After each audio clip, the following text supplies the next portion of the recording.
Swastiastu. Halo, selamat pagi anak-anak. Bagaimana kabar anak-anak hari ini? Semoga anak-anak selalu dalam keadaan sehat. Nah, kembali lagi di sini sama Miss Dona.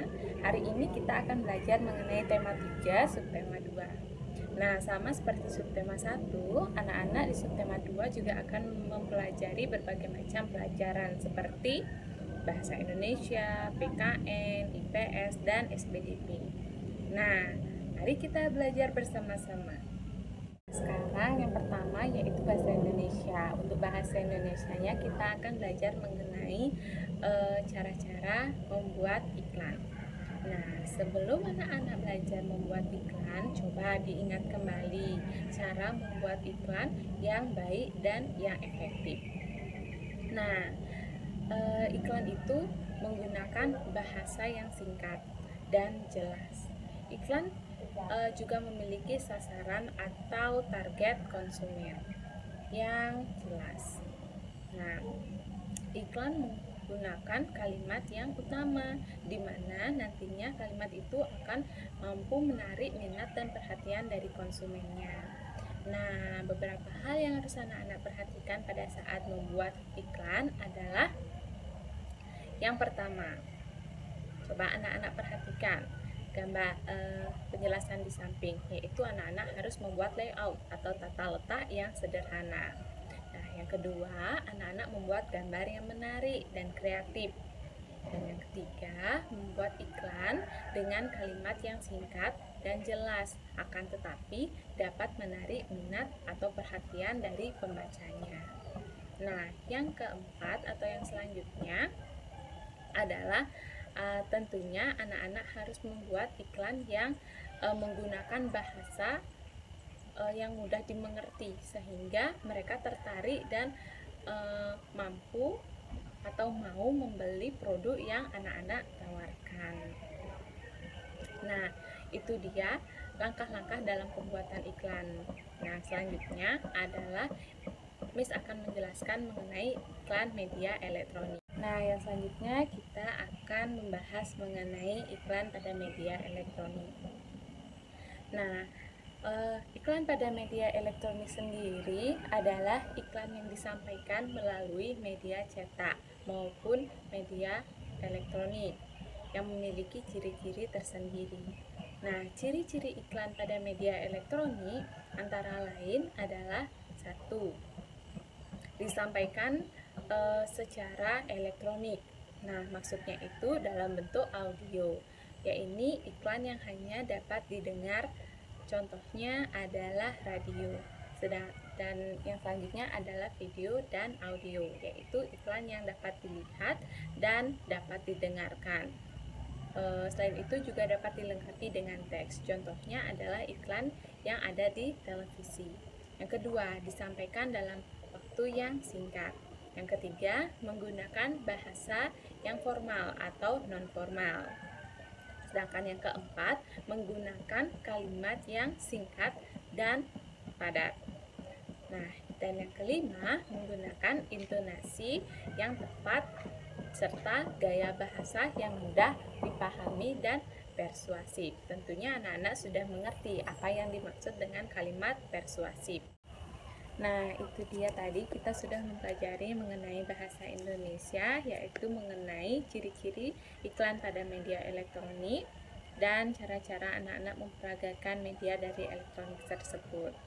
Nah, sekarang kita akan lanjutkan ke pelajaran PPKN. Nah, di pelajaran PPKN ini Miss akan membahas mengenai adat istiadat dan kembali kita mengingat maksud dan tujuan dari makna Bhinneka Tunggal Ika. Nah, langsung saja kita akan pelajari apa yang dimaksud dengan adat istiadat. Nah, keragaman adat istiadat adalah perilaku masyarakat yang menjadi ciri khas atau menjadi sesuatu di daerah tertentu. Nah, adat istiadat diterapkan secara turun-temurun sehingga menjadi sebuah kebiasaan dalam kehidupan masyarakat tersebut. Nah, adat istiadat dibedakan menjadi dua jenis. yaitu ada yang tertulis seperti peraturan atau dokumen, dan ada yang tidak tertulis seperti contohnya cerita rakyat, tarian daerah, dan upacara adat. Nah, setiap provinsi yang ada di Indonesia memiliki adat istiadat yang berbeda-beda. Seperti contohnya di Bali ada tradisi ngaben, ada tabui di Sumatera Barat, lompat batu atau fahombo di Nias, dan adat istiadat tersebut menggambarkan keragaman suku dan budaya yang ada di Indonesia.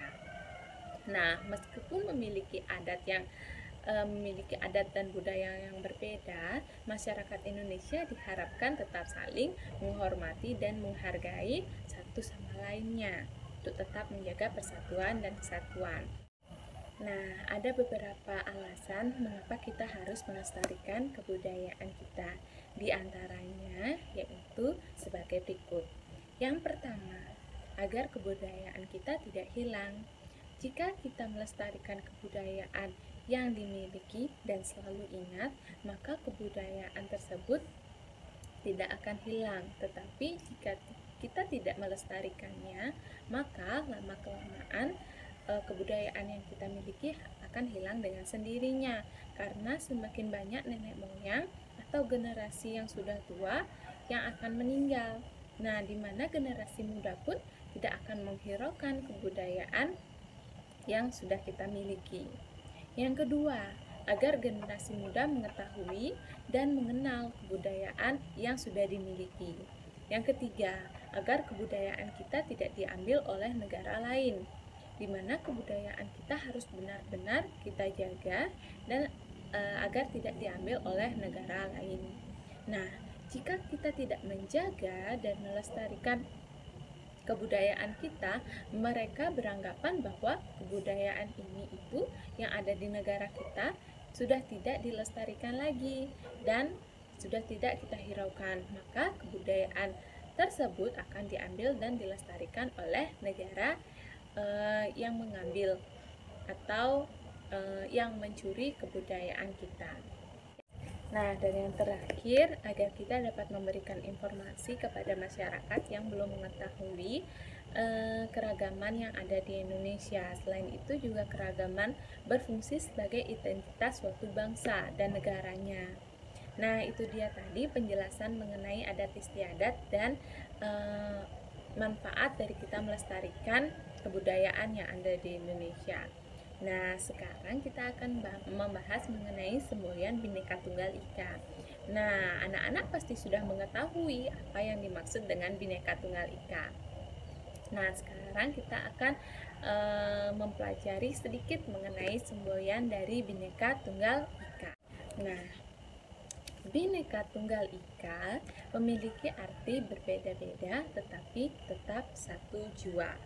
Nah, semboyan ini tertulis pada lambang dari Garuda Pancasila. Keragaman yang dimiliki oleh bangsa Indonesia sebaiknya disikapi dengan bijak, di mana kita harus saling menghormati dan saling menghargai dalam keragaman. Nah, upaya saling menghormati dan menghargai dapat terwujud dengan kerjasama. Nah, kita dapat mewujudkan upaya saling menghormati dengan melaksanakan kerjasama yang baik dalam lingkungan kita. Nah, kerjasama ini atau kerjasama yang baik akan menjadi pemersatu dari perbedaan yang ada. Contohnya seperti kerjasama yang dapat kita lakukan adalah yang pertama, menolong tetangga atau teman-teman anak yang mengalami kesulitan. Nah, hari ini untuk IPS-nya kita akan mempelajari mengenai interaksi sosial. Nah, di materi sebelumnya ini sudah menjelaskan apa yang dimaksud dengan interaksi sosial. Anak-anak juga pasti sudah sering mendengar apa yang dimaksud dengan interaksi sosial. Sekarang kita akan membahas mengenai interaksi sosial. Adapun ciri-cirinya: 1. Jumlah pelakunya terdiri dari lebih dari satu orang. 2. Terjadinya komunikasi di antara pelaku melalui kontak sosial. Yang 3. Mempunyai maksud atau tujuan yang jelas. Yang keempat, dilaksanakan melalui pola sistem sosial tertentu, misalnya interaksi pada keluarga, masyarakat, dan sebagainya. Nah, adapun syarat-syarat terjadinya interaksi sosial ada 2, yaitu kontak sosial, yaitu hubungan antara satu individu dengan individu lainnya yang bersifat langsung. Misalnya, terjadi percakapan, itu adanya interaksi langsung. Kedua, komunikasi, yaitu penyampaian pesan. Nah, adapun contoh interaksi sosial, yaitu yang pertama, ada individu dengan individu. Contohnya, anak-anak bertegur sapa, saling menyapa, dan bercakap-cakap.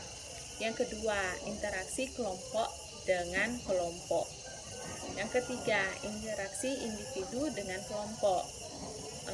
Contohnya seperti seorang guru yang menjelaskan materi kepada anak-anak. Itu contoh dari interaksi individu dengan kelompok. Nah, untuk pelajaran SBDP-nya, kita waktu ini sudah mempelajari mengenai beberapa properti dari tari. Coba anak-anak ingat lagi, apa yang dimaksud dengan properti tari, tarian apa saja yang menggunakan properti tarian. Nah, untuk hari ini kita akan membahas mengenai satu tarian yang menggunakan properti tari. Nah, tarian tersebut adalah tari kancet papatai. Ini merupakan tarian tradisional yang menceritakan tentang seorang pahlawan dari suku Dayak Kenya yang sedang berperang melawan musuh. Nah, tarian tersebut menggambarkan tentang keberanian pada para pria atau ajai suku Dayak Kenya dalam berperang. Nah, tarian ini juga menampilkan upacara pemberian gelar bagi pria atau ajai yang sudah berhasil mengalahkan musuhnya. Nah, adapun properti yang digunakan pada tarian ini adalah yang pertama adalah mandau atau perisai dan baju perang. Gerakan tarian pada tari kancet papatai ini adalah sangat lincah, gesit, dan penuh semangat. Dan tentunya terkadang disertai dengan pekikan si penari. Nah, selain itu gerakan dari tarian ini juga cukup sederhana dan banyak didominasi oleh gerakan melompat kecil. Nah, sekian pembelajaran kita pada hari ini.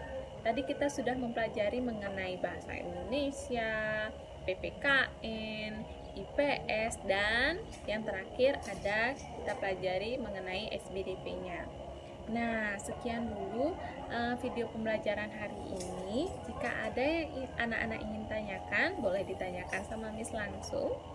Jika tidak ada, Miss harapkan pelajaran pada pagi hari ini dapat berjalan atau dapat anak-anak mengerti di rumah, bisa dipelajari dan dibaca-baca lagi bukunya, atau dapat diputar-putar lagi video yang sudah Miss kirimkan ini. Nah, akhir kata Miss ucapkan terima kasih karena anak-anak sudah menyimak video dengan sangat baik. Akhir kata Miss ucapkan para mesanti, Om Santi Santi Santi.